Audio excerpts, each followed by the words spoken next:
말씀은 로마서 8장 18절에서 25절까지의 말씀입니다. 우리가 한 절씩 교독하고 마지막 절은 함께 읽도록 하겠습니다. 현재의 고난은 앞으로 우리에게 나타날 영광과 좋게 비교할 수 없다고 생각합니다. 피조물은 하나님의 아들들이 나타나기를 고대하고 있습니다.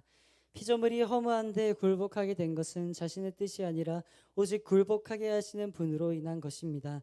그러나 피조물도 소망 가운데 있으니 이는 피조물 자신도 썩어짐의 종 노릇하는 데서 벗어나 하나님의 자녀가 누릴 영광의 자유에 이를 것이기 때문입니다. 우리는 모든 피조물이 지금까지 함께 탄식하며 함께 해산의 고통을 겪고 있다는 것을 알고 있습니다. 그뿐 아니라 또한 성령의 첫 열매를 가진 우리조차도 속으로 탄식하며 양자됨 곧 우리 몸의 구속을 기다리고 있습니다. 이는 우리가 이 소망 가운데 구원을 받았기 때문입니다. 그러나 눈에 보이는 소망은 소망이 아닙니다. 보이는 것을 누가 소망하겠습니까? 함께 읽도록 하겠습니다. 만일 우리가 보지 못하는 것을 소망한다면 참고 기다려야 합니다. 아멘. 이제 한섬일 목사님 나오셔서 강고를 전달해 주신 후에 최고의 날은 아직 오지 않았다라는 제목으로 하나님의 말씀을 증거해 주시도록 하겠습니다. 최고의 날은 아직 오지 않았다라는 제목으로 함께 말씀을 나누도록 하겠습니다. 영국의 설교의 대가로 불리는 찰스 스퍼전 목사님이 설교 가운데 이런 이야기를 했습니다. 달팽이는 인내 하나로 방주에 도달했습니다 라고 그렇게 이야기를 했습니다. 여러분, 이 뜻은 무엇일까요? 노아의 방주에는 모든 동물들이 들어갔으니까 분명히 달팽이도 들어갔을 것이라는 내용입니다. 여러분, 달팽이 속도가 얼마인지 아세요? 모르죠. 우리가 스피드건으로 재보지는 않았으니까 잘 모를 겁니다. 저도 너무나 궁금해서 네이버에 쳐봤거든요. 그런데 검색해보니까 달팽이의 속도는 시속 7에서 10m였습니다. 1시간 동안 기껏 가봤자 10m였어요. 너무 느린 것이죠. 그렇게 느린 달팽이가 방주에 도달하기까지는 그의 입장에서 한번 생각해보면 너무나도 힘든 여정입니다. 고난 가운데 있는 것입니다. 이렇게 가는 길에 어떤 장애물이 없었다가 바람이 불면 또 생길 수가 있잖아요. 그러면 어떻게 돼요? 그것을 옆으로 지나가든 위에 타고 넘어가든 어떻게든 그의 삶 가운데 가는 여정 가운데는 너무나도 힘든 그런 시간과 그만큼 오래 걸리게 됩니다. 하지만 달팽이는 그렇게 느려도 인내하는 재주를 가졌기 때문에 끝내 방주에 도달할 수가 있었습니다. 달팽이가 방주를 보고 끝까지 기어간 것처럼 우리도 예수님을 끝까지 바라보고 인내하면 반드시 하나님의 때에 하나님의 영광을 얻게 될 줄 믿습니다. 오늘 설교의 내용도 이와 같은 맥락입니다. 달팽이처럼 시간은 걸릴지 몰라도 하나님의 때에 우리는 반드시 방주에 도달하게 되는 것입니다. 믿음의 여정은 끝이 안 보이고 험난할 수가 있습니다. 그렇다 하여도 우리는 그분의 끝에 결국 하나님의 영광에 도달한다는 것이 오늘의 포인트인 것입니다. 여러분, 지난주 담임 목사님의 말씀을 통해 우리 교회가 나아갈 방향들을 목사님께서 짚어주셨습니다. 목사님께서 3가지 포인트를 짚어주셨는데요. 첫 번째가 뭐였나요? 왜 이렇게 잘하나 했더니 자막이 띄어서 바로 읽으신 거죠? 네, 첫 번째가 성령이 이끄는 교회. 두 번째가 뭔가요? 그렇죠. 세 번째는? 네, 맞습니다. 목사님께서 이렇게 3가지의 방향성을 알려주셨습니다. 제가 그 말씀을 들으면서 우리 공동체가 이와 같이 성령에 민감하여서 성령이 이끄는 공동체, 그리고 하나님 아버지와 친밀함을 누리는 가족 공동체, 그리스도와 고난에 동참하며 교회 밖으로 나가는 선교 공동체가 되기를 계속해서 저는 기도하고 그런 공동체가 될 것이라는 것을 예수님의 이름으로 축복합니다. 지난주 본문에서 계속해서 우리는 종의 영이 아니라 양자의 영을 받아 하나님을 아바 아버지라고 부르는 자녀가 되었다는 것을 우리는 말씀을 통해 깨닫게 되었습니다. 여러분, 성령님을 가리켜 양자의 영이라고 말을 합니다. 성령님께서 본질상 진노의 자녀였던 우리가 하나님의 가정의 양자가 되게 만드시는 일을 하셨습니다. 이것은 쉽게 이야기하면 임신하는 것과 같습니다. 생명이 내 안에 잉태하는 것과 같죠. 그러나 그 잉태된 생명은 해산할 때까지의 과정이 필요합니다. 내가 예수님을 믿음으로 구원을 받았지만 예수님을 믿게 하는 과정, 그리고 믿고 나서 크리스천으로 살아가게 하는 과정은 성령님께서 하시는 일인 것이죠. 그런데 이것은 명목상의 자녀가 아니라 실제로 하나님과 우리와 그 자녀와의 관계, 유산을 받을 수 있는 상속자가 되는 그 특별한 관계가 되는 것입니다. 여러분, 시편 2편 7절 말씀을 함께 보도록 하겠습니다. 시편 2편 7절 말씀 시작. 내가 여호와의 명령을 전하노라. 여호와께서 내게 이르시되 너는 내 아들이라. 오늘 내가 너를 낳았도다. 시편에서도 하나님께서 우리를 향해 내가 너를 낳았도다, 나의 사랑하는 아들, 나의 사랑하는 딸이라고 분명히 우리에게 말씀하셨습니다. 말의 실수나 부르심의 후회함이 없는 그 전지전능한 하나님께서 이렇게 말씀해 주시니 우리는 더욱더 신뢰가 가고 믿음이 생기는 것이죠.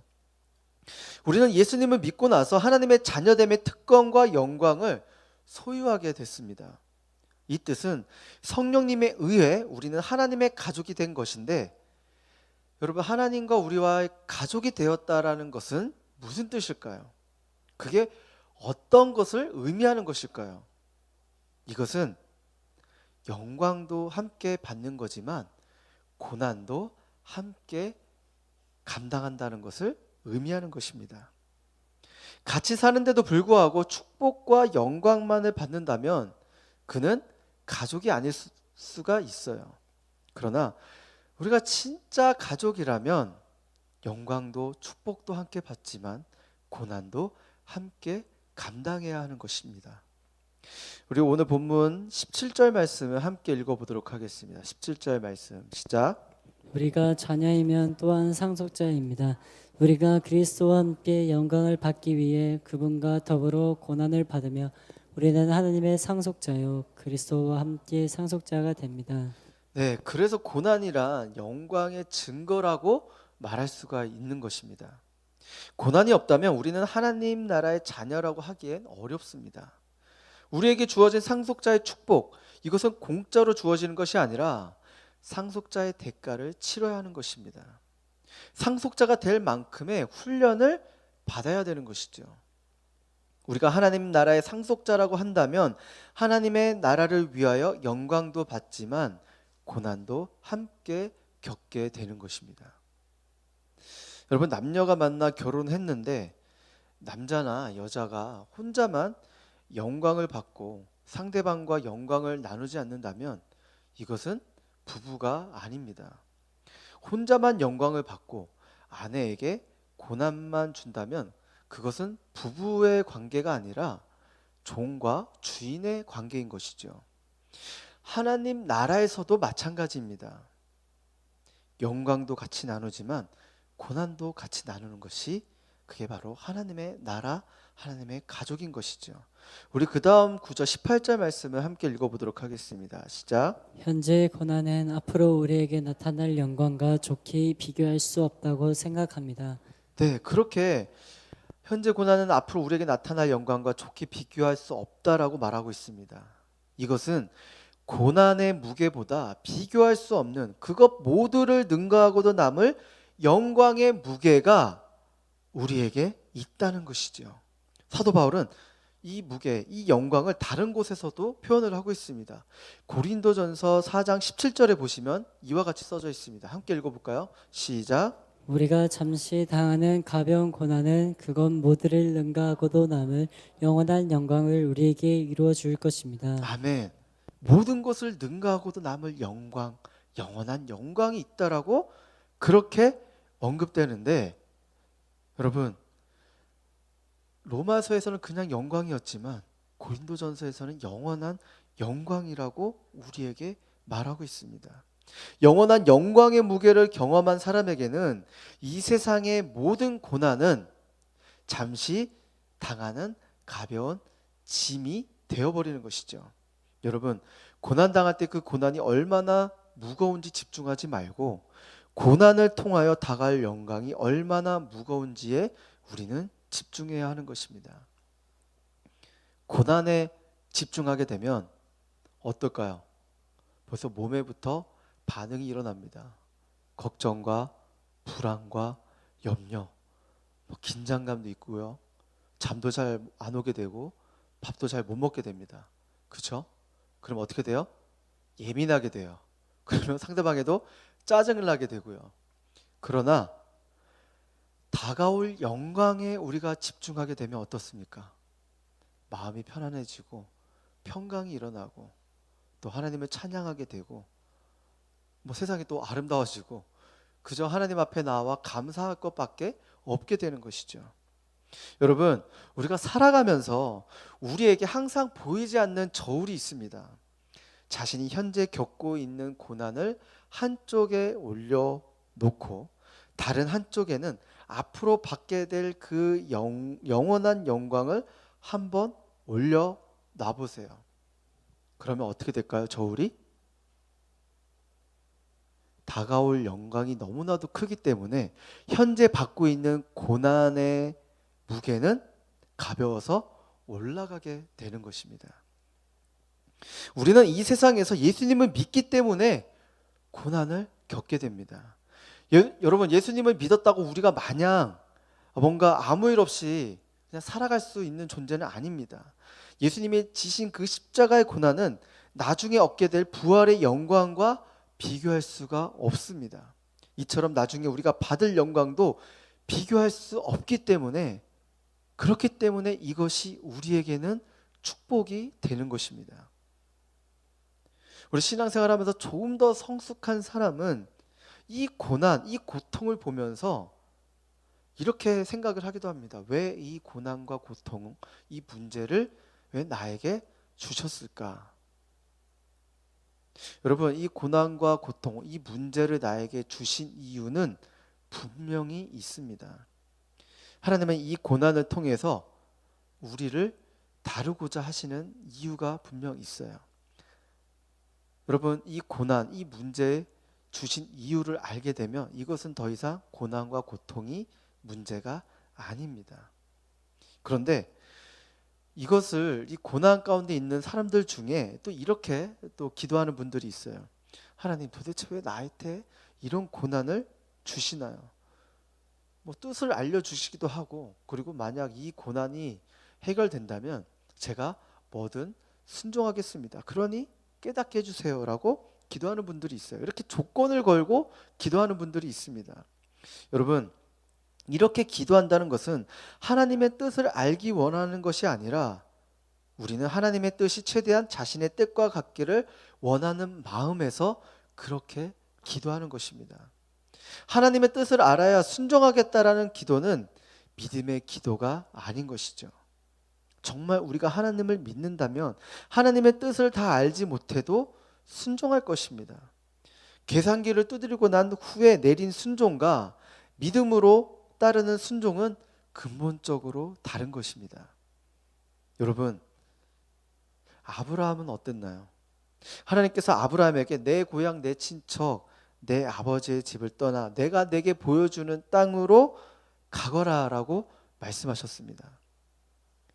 그에게는 이 하나님의 말씀이 마치 둥지를 흔드는 것과 같았습니다.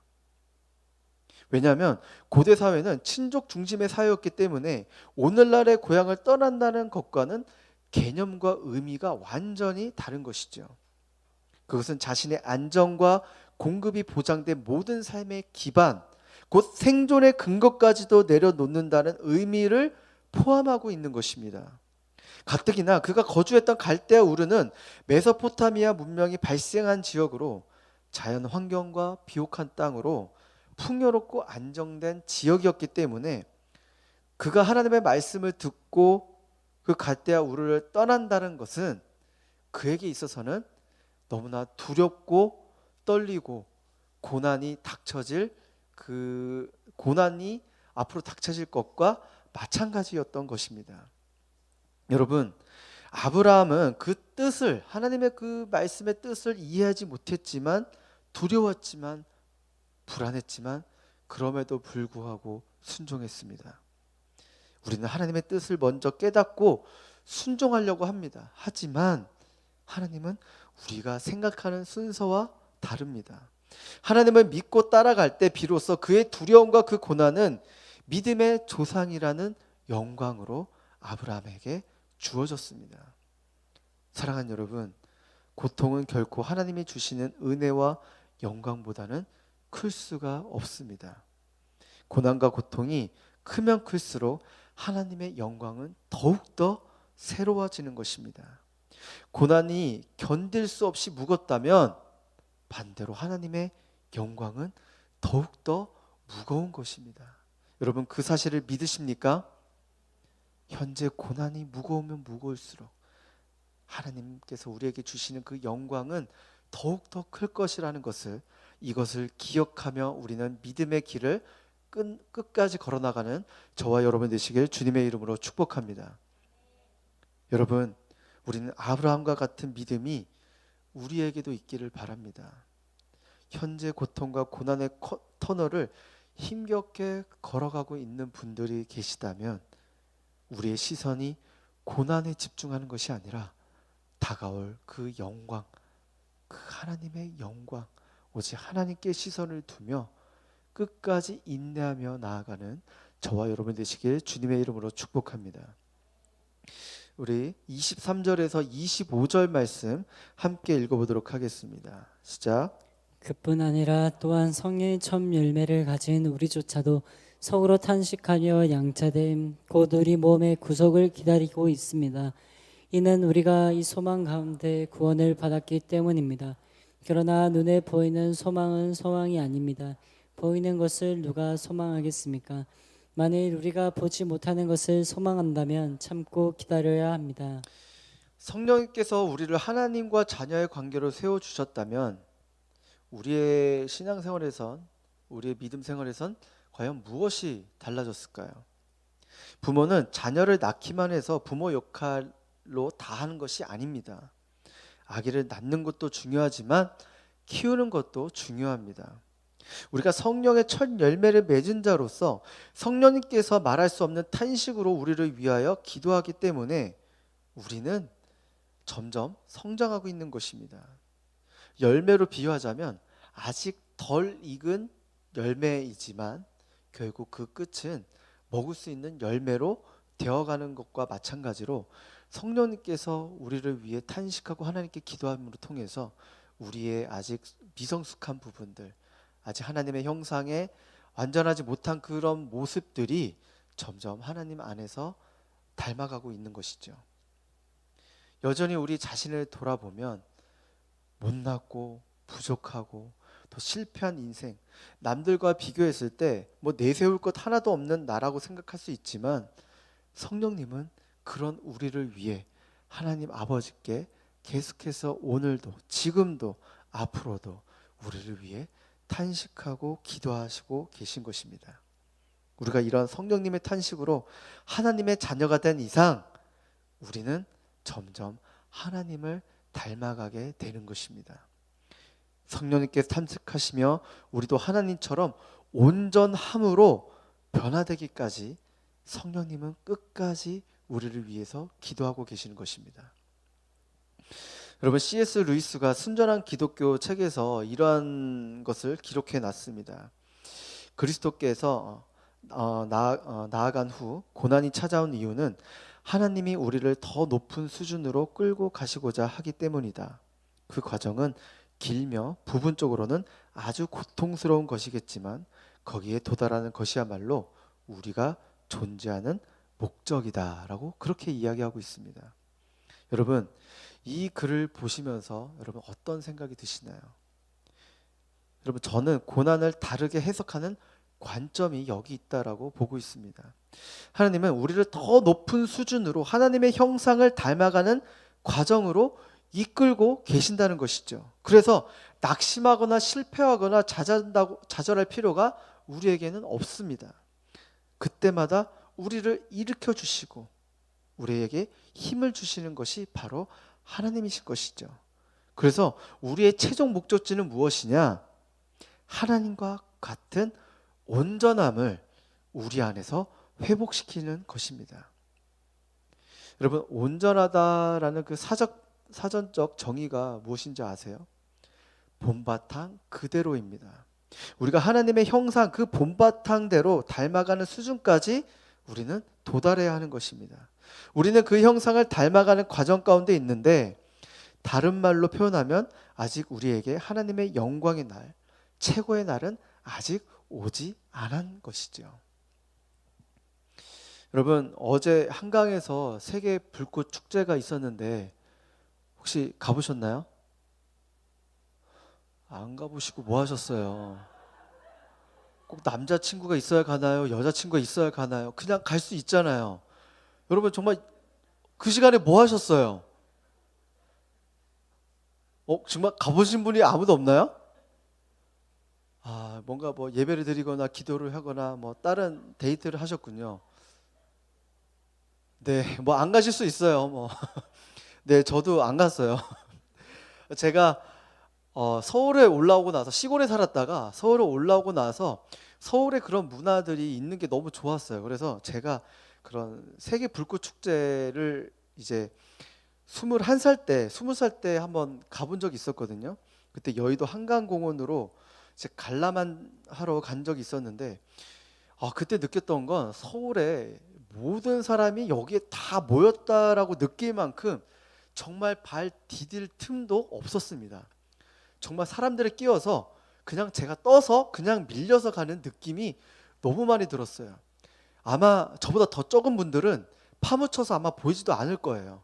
정말 진짜 와, 그냥 여기서 있을 곳이 못 된다라고 할 정도로 그때 이후로는 다시 불꽃 축제는 가지 않았습니다.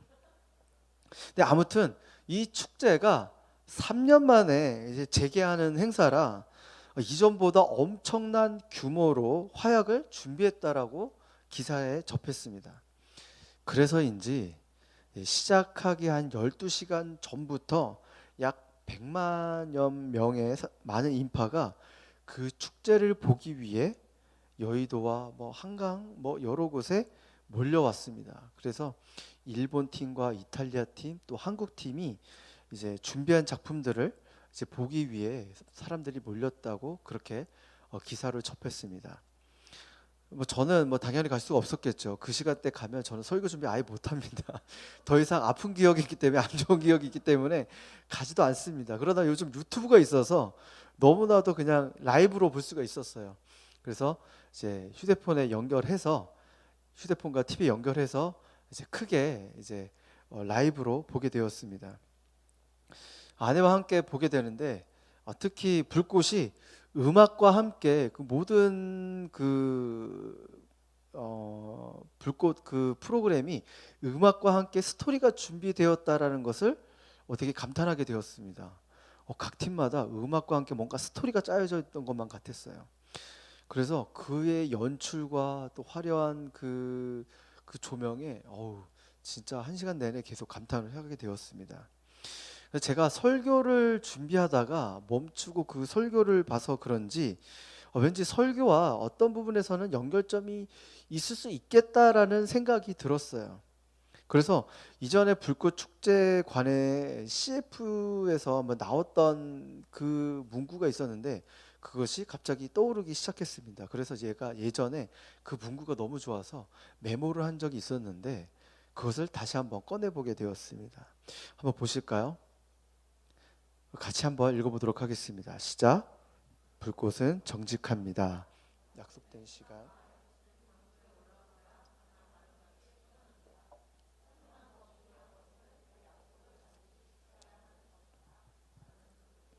네, 여러분, 이 문구는 한 기업의 홍보를 위한 문구였지만 하나님은 우리를 불꽃과 같이 여기신다는 생각이 들었습니다.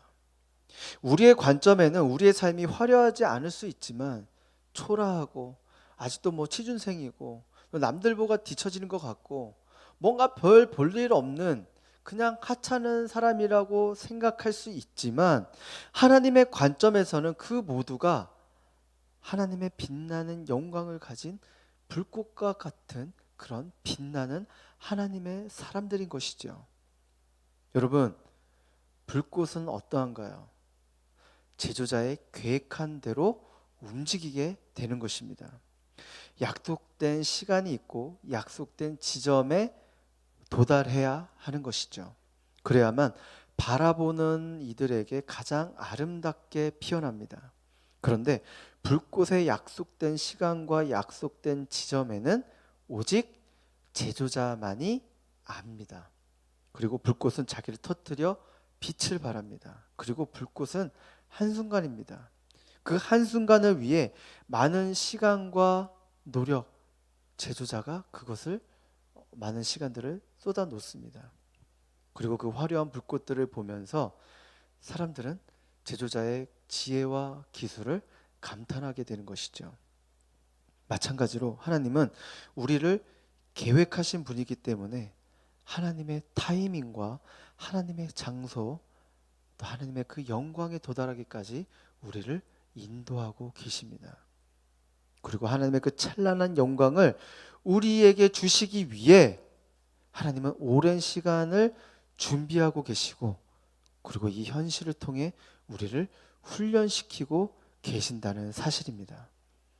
여러분, 모세를 한번 생각해 보세요. 하나님은 모세를 광야로 불러내셔서 그들을 약속의 땅으로 인도하기 위해 하나님은 모세를 준비시키셨습니다. 하나님은 약속의 땅을 이동하는 그 기간 동안 하나님의 영광을 모세에게 덧입히셨습니다. 그가 하나님 신의 산에 올라가 하나님과 십계명을 받으러 가는 그 대화하는 그 사이 하나님의 영광이 그의 얼굴 가운데 찬란하게 덧입혔기 때문에 그가 내려왔을 때 아론과 백성들은 도저히 인간의 눈으로 그를 쳐다볼 수가 없어서 모세는 수건으로 그의 얼굴을 가리웠다라고 그렇게 기록되어져 있습니다. 하나님은 백성들을 애굽에서 약속의 땅으로 이끄는 이 40년을 위해 모세를 왕궁에서 40년, 광야에서 40년, 총 80년이라는 세월을 준비시키셨습니다. 우리의 눈에는 그가 결국 약속의 땅에 들어가지 못하고 여호수아가 들어가 초라해 보일 수 있지만 하나님의 관점에서는 가장 빛나고 화려한 불꽃과 같은 기간이었습니다. 그리고 결국 하나님께서 약속의 땅으로 인도하심을 통해 우리는 하나님의 섭리와 그의 신실하심을 찬양하게 되는 것입니다. 우리 인생 가운데 현재 나의 삶이 비록 초라해 보이지 않을지라도 하나님의 관점으로 볼 땐 나의 아픔과 나의 슬픔과 나의 좌절, 이 나의 실패가 결국 이것으로 끝나는 것이 아니라 하나님의 관점으로 보서는 가장 빛나는 하나님의 시간일 수도 있습니다. 사랑하는 여러분, 사람에게 있어서 화려함의 기준은 상대적일 수 있으나 하나님의 기준은 다릅니다. 하나님은 우리를 모세와 같이 우리의 존재를 가장 빛나는 영광의 모습으로 지금 우리를 훈련시키고 또 준비시키고 계시는 중이십니다. 아직 우리에게 최고의 날은 오지 않았지만 하나님의 계획된 타이밍과 그 장소에 이르기까지 여러분 끝까지 인내하시기를 주님의 이름으로 축복합니다. 하나님이 원하시는 온전함, 하나님의 형상이 우리 안에 반드시 그 때가 되면 회복될 줄 믿습니다. 사랑하는 CH 플러스 여러분, 담임 목사님의 그 고통을 통해 소망을 만나다라는 저서에 이렇게 기록되어져 있습니다. 믿음은 미래의 약속된 은혜를 앞당겨 오늘의 은혜로 만들어줍니다. 앞으로 이루어질 영원한 영광에 대한 믿음은 고난 속에서도 낙심하지 않게 만들어줍니다. 그렇습니다, 여러분. 하나님의 자녀들은 그래서 낙심할 필요가 없습니다. 약속된 은혜를 앞당겨 오늘의 은혜로 우리를 살아갈 수 있는 힘과 능력을 주시는 것입니다. 예수님께서 우리와 함께 하시고 십자가의 고난과 사망 권세를 이기신 분께서 영원한 영광을 우리에게 허락하시고, 그리고 우리를 고아와 같이 버려두지 않으시고 함께 그 고난을 짊어지시고 우리와 동행한다는 사실을 여러분 믿기를 바랍니다. 그리고 우리의 존재의 목적은 하나님의 형상을 닮아 온전하게 변화되는 것입니다. 아직 우리의 삶이 초라해 보일지라도, 남들과 비교했을 때 정말 보잘것 없을지라도, 뒤처 보일지라도 여러분 낙심하지 말고 그저 눈을 들어 여호와 하나님을 바라보며 예수님과 손을 잡으며 끝까지 여러분 달려나가기를 주님의 이름으로 축복합니다. 우리는 온전케 변화되는 과정 가운데 있습니다. 아직 최고의 날이 아직 우리에게 오지 않았습니다. 그 영광의 날이 아직 오지 않았습니다. 그러니 여러분 좌절하지 마시고 어떤 현실의 문제 앞에 무릎 꿇지 마시고 주님의 손을 붙잡고 일어나 걸으시기를 바랍니다. 여러분 그렇게 걸으며 나아갈 때 달팽이가 인내함을 가지고 다른 동물들보다 많이 걸려서 끝내 방주에 도달했듯이 여러분들도 예수님을 바라보면서 끝에 하나님의 영광에 도달하며 하나님의 형상이 회복되는 그 온전함이 우리 안에서 일어나는 저와 여러분 되시길 주님의 이름으로 축복합니다.